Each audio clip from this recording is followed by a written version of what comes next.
Video like जरूर कर लीजिए और ऐसे वीडियो लगातार फ्री में पाने के लिए चैनल को तुरंत सब्सक्राइब कर लीजिए और बेल आइकन को जरूर टैप कर लीजिए ताकि आगे भी सारे वीडियो आपको मिलते रहे। यूट्यूब में फॉलो करते हैं तो प्लीज ये वाला फ्री टेलीग्राम चैनल जरूर ज्वाइन कर लीजिएगा। सारे नोटिफिकेशन सारे अपडेट यहीं पे आते हैं, ध्यान रखिए।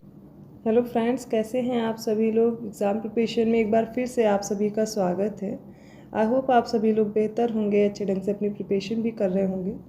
तो आज हम लोग अपनी क्लास को जैसे कि पिछले क्वेश्चन सॉल्व कर रहे थे साइंस के, उन्हीं को कंटिन्यू करेंगे। आरओ री एग्ज़ाम और इसके साथ साथ यूपी पीसीएस 2024 का जो एग्ज़ाम है, इन दोनों के लिए कंबाइंड क्लास हमने स्टार्ट की है, जिसमें टेस्ट सीरीज सॉल्व कर रहे हैं रात को 9 बजे वाली क्लास में। दोपहर 1 बजे वाली क्लास ज़रूर देखिए, वहाँ पर आपका जीएस सेक्शन कवर हो रहा है। सारे सब्जेक्ट आप मेरे साथ कवर कर सकते हैं, आपके अपकमिंग एग्ज़ाम्स के लिए बहुत हेल्पफुल रहेंगे। आप चैनल पर विजिट कीजिए, प्लेलिस्ट आपको मिल जाएगी। अगर कोई प्रॉब्लम है तो आप कमेंट कीजिएगा, मैं आपको लिंक प्रोवाइड करा दूँगी। तो चलिए बिना देर की आज के प्रश्नों को स्टार्ट करते हैं। इस सीरीज़ में हम लोगों ने 370 प्रश्नों को हल कर लिया। आज उनसे आगे के प्रश्न देखेंगे। तो आज का पहला प्रश्न है, निम्नलिखित में से कौन सी एक सदिश राशि है। Which of the following is a vector quantity. समय, चाल, विस्थापन या फिर दूरी। और इसका राइट आंसर हो जाएगा ऑप्शन सी। इसमें से जो डिस्प्लेसमेंट या विस्थापन है, ये एक तरह की वेक्टर क्वांटिटी है, अर्थात ये ऐसी राशि है जिसमें दिशा भी होती है। इसके अलावा समय, चाल और जो दूरी है ये अदिश राशि है। ठीक है, तो आपको याद रखना है वेक्टर क्वांटिटी में विस्थापन आ जाएगा। नेक्स्ट क्वेश्चन है, क्लोरीन का इस्तेमाल किसके लिए किया जाता है। ऑप्शन ए है चूना बनाने में, ऑप्शन बी है टीचर आयोडीन बनाने में, नेक्स्ट है अमोनिया गैस बनाने में, और ऑप्शन डी है ब्लीचिंग पाउडर के निर्माण में। इसका राइट आंसर हो जाएगा ऑप्शन डी। क्लोरीन का प्रयोग किया जाता है ब्लीचिंग पाउडर के निर्माण में, in the manufacturing of bleaching powder. अगले प्रश्न में पूछा गया है, यदि किसी पेड़ की आयु पता लगाना है तो ऑप्शन दिए गए हैं, कैसे पता लगाएंगे। ऑप्शन ए है पेड़ की पत्तियों की गणना करके, ऑप्शन बी है उसके धड़ पर वलयों की संख्या गिन करके, ऑप्शन सी है पेड़ की शाखाओं की गणना करके, या फिर ऑप्शन डी है उसकी ऊंचाई की माप करके। और इसका राइट आंसर है option B, counting the number of rings on the stem. मतलब जो तने में जितने भी राउंड हैं, सर्कल्स हैं, उससे पता लगता है कि पेड़ की आयु कितनी है, ना कि पत्तियां। पत्तियां तो गिन ही नहीं पाएंगे, शाखाएं, इतने बड़े बड़े पेड़ होते हैं उनकी शाखाएं नहीं गिनी जा सकती ना, तो ऊंचाई से एज नहीं पता लगती। बहुत से पुराने या बहुत ज़्यादा एज वाले पौधे भी आप देखेंगे छोटे होते कभी कभी, तो इससे नहीं पता लगाया जा सकता। या फिर बहुत कम एज वाले, कम आयु वाले या बहुत कम समयावधि वाले पौधे देखिए बहुत लंबे भी होते हैं। तो इसके लिए कैसे पता लगाएंगे, by the counting the number of rings on it's stem. 374 question है, ईईजी से जिस अंग की कार्य प्रणाली प्रकट होती है वह क्या है। ईईजी क्या होता है ये पूछा गया है, और किसकी इसमें एक्टिविटी जो है वो प्रदर्शित की गई है। हृदय, मस्तिष्क, कान और यकृत। इसका राइट आंसर हो जाएगा ऑप्शन बी। ईईजी होता है, ये होता है मस्तिष्क का। ईसीजी होता है, ये होता है हृदय का। ठीक है, दोनों को आपको याद रखना। इससे हम फंक्शनिंग देखते हैं जो भी ऑर्गन्स हैं, तो ईसीजी से हृदय का और ईईजी से मस्तिष्क या फिर ब्रेन का। 375 क्वेश्चन है, एनोस्मिया क्या होती है। ऑप्शन ए स्वाद संवेदना की कमी, ऑप्शन बी है घ्राण संवेदना की कमी अर्थात loss of the sense of smell, option C है स्पर्श संवेदना की कमी की loss of the sense of touch, option D ऊष्मा संवेदना की कमी को कहते हैं loss of the sense of heat. और इसका राइट आंसर हो जाएगा जो सूंघने की क्षमता है उसमें अगर कमी हो जाती है उसे एनोस्मिया बोलते हैं। ठीक है, तो अगला प्रश्न देखिए, सफ़ेद प्रकाश में उपस्थित निम्नलिखित रंगों में से कौन सा रंग शीशा के प्रिज्म द्वारा सबसे कम विचलित होता है। हरा रंग, लाल रंग, बैंगनी रंग और नारंगी रंग। इसका राइट आंसर हो जाएगा ऑप्शन बी, लाल रंग सबसे कम विचलित होता है। सबसे ज़्यादा विचलित कौन सा होगा, तो बैंगनी रंग होता है। आपने देखा होगा अपने स्कूल वाले एक्सपेरिमेंट में, साइंस के एक्सपेरिमेंट में प्रिज्म दिया जाता था, उस पर जब रे पड़ती थी तो आप देखते थे उस पर रेस विचलित हो जाती थी। तो विबग्योर आपने देखा है, तो सबसे कम विचलित कौन सी होगी, वो होगी रेड, है ना, और बी वायलेट सबसे ज़्यादा होगा। तो इस तरीके से आपको याद रखना है, ऑप्शन बी राइट होगा। अगला प्रश्न है, निम्नलिखित में से कौन सी सदिश राशि है। फिर से आपसे वेक्टर क्वांटिटी पूछी जा रही है। इसमें विस्थापन, वेग, बल और आयतन दिया गया है, बताना है। देखिए इसमें से आपको पहचानने का तरीका ये है, सदिश या वेक्टर क्वांटिटी वो होंगी जिनमें दिशाएं होती हैं, दिशा होगी कोई, और अदिश राशि वो होगी जिसमें कोई दिशा नहीं होगी। तो विस्थापन किसी दिशा में होगा, सदिश राशि। वेग की भी दिशा होती है। बल भी लगाया जाएगा तो किसी दिशा में लगाया जा रहा है ना, तो बल भी क्या होगा, एक तरह से वेक्टर क्वांटिटी। लेकिन आयतन की कोई दिशा होती है क्या? नहीं होती ना, वॉल्यूम की कोई दिशा नहीं होती, तो ये अदिश राशि है। लेकिन 1, 2, 3 ऑप्शन ए राइट होगा, ये क्या हो जाएंगी, ये सदिश राशि है। 378 क्वेश्चन है, वायु की उपस्थिति में सल्फाइड अधिक ताप पर ऑक्साइड में परिवर्तित हो जाता है, इस प्रक्रिया को क्या कहते हैं? In the presence of air sulphide is converted to oxide at high temperature, what is the process called? Roasting, calcination, thermite reaction, refining of metals. इनमें से कौन सी प्रोसेस होती है? इसका राइट आंसर इसे रोस्टिंग या फिर वर्जन कहते हैं, जिसमें वायु की उपस्थिति होती है और सल्फाइड अधिक ताप पर ऑक्साइड में बदल जाता है, ये रोस्टिंग कहलाती है। अगला प्रश्न है, कैडी वाइपर क्या है? एक वॉरशिप है, मलेरिया वैक्सीन है, मालवेयर है या फिर एंटी टैंक मिसाइल है? और इसका राइट आंसर हो जाएगा ऑप्शन सी, एक प्रकार का मालवेयर है, ऑप्शन सी राइट होगा। अगला प्रश्न है, हेपेटाइटिस ए, इसमें क्या होता है, अर्थात किस अंग की सूजन है जो हल्की से गंभीर बीमारी का कारण बन सकती है? लीवर, हार्ट, ब्रेन या फिर किडनी? और इसका सही उत्तर क्या होगा, ऑप्शन ए यकृत। लीवर को ही यकृत बोलते हैं हिंदी में। तो हेपेटाइटिस ए की वजह से यकृत में सूजन आती है। अब ये धीरे धीरे देखिए, हेपेटाइटिस में आप देखेंगे धीरे धीरे रोग बढ़ता जाता है और एक गंभीर बीमारी बन जाती है, और इसको ही कलेजा कहते हैं। चलिए अगला प्रश्न भी देख लेते हैं, निम्नलिखित में से किसकी तरंग दैर्ध्य सबसे कम है? विजिबल रेस की, इंफ्रारेड रेस की, एक्स रेस की या फिर गामा रेस की? तो इसका राइट आंसर हो जाएगा ऑप्शन डी, सबसे कम होती है गामा रेस की। ठीक है, सबसे ज़्यादा किसकी होती है? रेडियो वेव्स की, ऑप्शन डी राइट होगा। अगला प्रश्न थोड़ा बड़ा सा लिखा हुआ है, और पेपर में क्या होता है, जब इतना ज़्यादा सा लिखा होता है, स्टेटमेंट ज़्यादा होते हैं तो क्वेश्चन पहले ही देख के डर लग जाता है और पूरा नहीं पढ़ते हैं, क्वेश्चन छोड़ के आगे बढ़ देते हैं। जबकि जो स्टेटमेंट वाले और क्वेश्चन आप देखेंगे ज़्यादा बड़े होते हैं, वो आसानी से हल भी हो सकते हैं।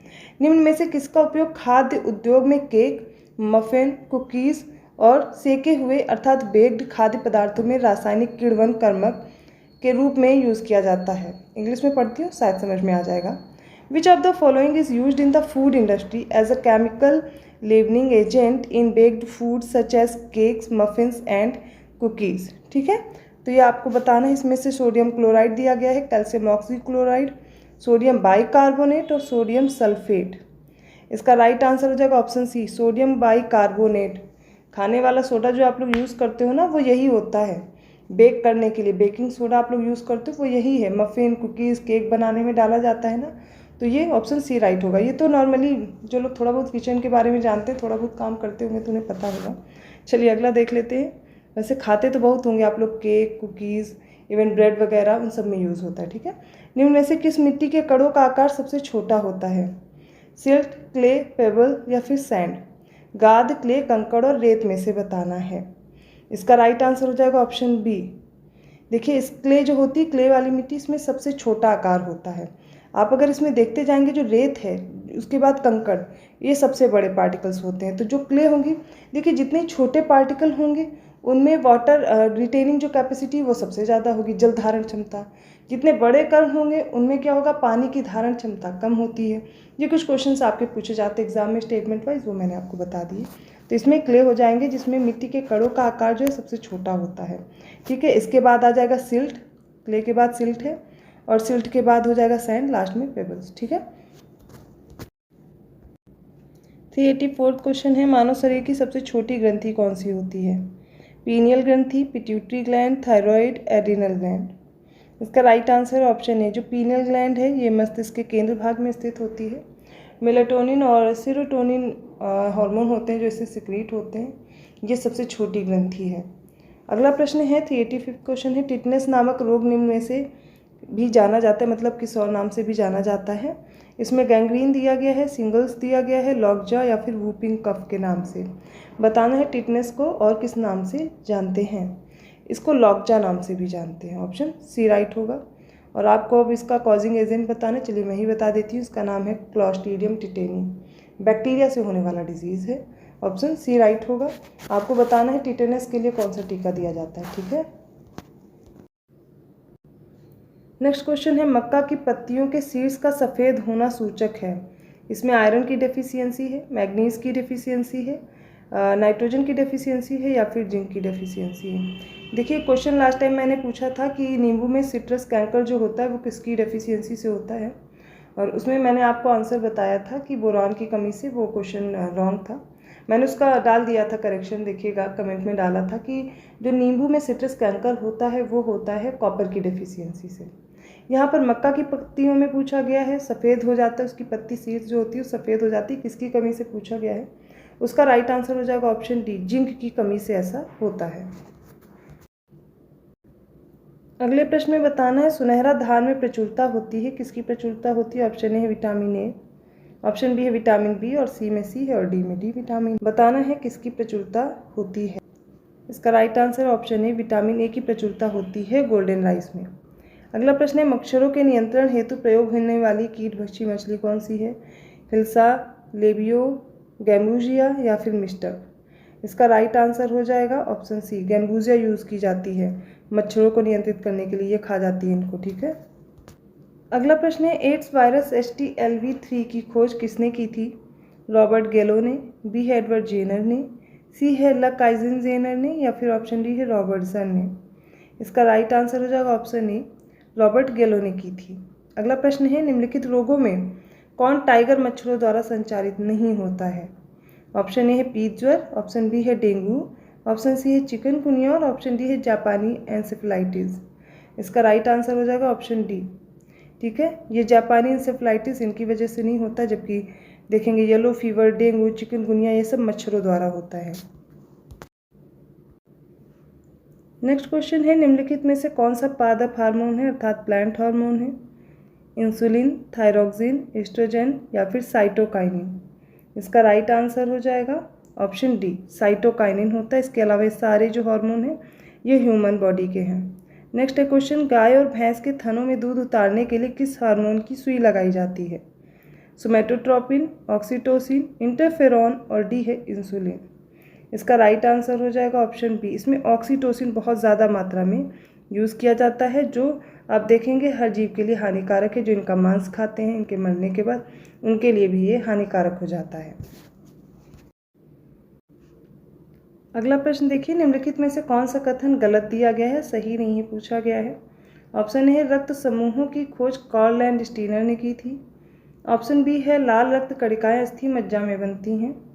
ऑप्शन सी है मेडुला ऑब्लंगाटा मस्तिष्क का सबसे बड़ा भाग होता है, और ऑप्शन डी है हाइपोथैलेमस अग्र मस्तिष्क का भाग है। इसका राइट आंसर हो जाएगा ऑप्शन सी, मेडुला ऑब्लंगाटा मस्तिष्क का सबसे बड़ा भाग बताया जा रहा है। ये गलत है, मस्तिष्क का सबसे निचला भाग होता है, ठीक है। जहाँ पर रीढ़ की हड्डी और ब्रेन आपस में जुड़े होते हैं उस वाले भाग को बोलते हैं मेडुला ऑब्लंगाटा। बाकी सारे स्टेटमेंट करेक्ट हैं। जो ब्लड सेल्स हैं आप देखिए, ब्लड कार्पसेल्स जो है वो बोन मैरो में बनती हैं, ठीक है। हड्डियों के बीच में जो खोखली जगह है उनमें आप देखेंगे एक द्रव भरा रहता है, उसे बोन मैरो बोलते हैं। और जो ब्लड ग्रुप है ये ए बी और ओ वाला ग्रुप, इसकी खोज की थी कार्ल लैंडस्टीनर ने। हाइपोथैलेमस जो होता है ये एंटीरियर ब्रेन का पार्ट होता है, अग्र मस्तिष्क का भाग होता है। अगर मेडुला ऑब्लंगाटा की जगह सेरेब्रम दिया होता तो ये मस्तिष्क का सबसे बड़ा भाग होता। ऑप्शन सी यहाँ पर करेक्ट होगा। अगला प्रश्न देखिए जीव विज्ञान की कौन सी शाखा है जो जीवन के नियमों से संबंधित है। बायोमेट्री, बायोनॉमी, बायोनिक्स या एथनोलॉजी। इसमें से बताना है कौन सा उत्तर सही होगा, और इसका right answer option B, bionomy बोलते हैं। 395 क्वेश्चन है, आज की सीरीज़ का लास्ट क्वेश्चन है। विभिन्न संस्कृतियों के तुलनात्मक अध्ययन और वैज्ञानिक क्या कहा जाता है। ऑप्शन ए है एथनोग्राफी, ऑप्शन बी है एथनोलॉगी, ऑप्शन सी एथनोलॉगी, इथोलॉगी इसको बोल रहे हैं, और ऑप्शन डी है एथिक्स, ठीक है।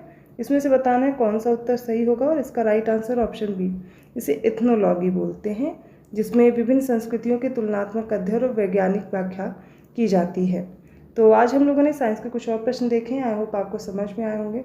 किसी भी क्वेश्चन में कोई भी डाउट है, कोई भी प्रॉब्लम है, आप कमेंट करके पूछ सकते हैं, और अपने सुझाव भी हमें कमेंट कर सकते हैं। अगर आप न्यू हैं इस चैनल पर तो प्लेलिस्ट बनी हुई है, आप चैनल पर विजिट करेंगे आपको आसानी से क्लासेस मिल जाएंगी। ऐसे ही और क्वेश्चन के साथ मैं मिलती हूँ अगले क्लास में। आपको वीडियो को लाइक करना है, चैनल को सब्सक्राइब करना और लोगों को शेयर करते रहिए। अगले वीडियोज़ की नोटिफिकेशन के लिए बेल आइकन प्रेस कर दीजिए। मैं मिलती हूँ अगली क्लास में, तब तक के लिए धन्यवाद।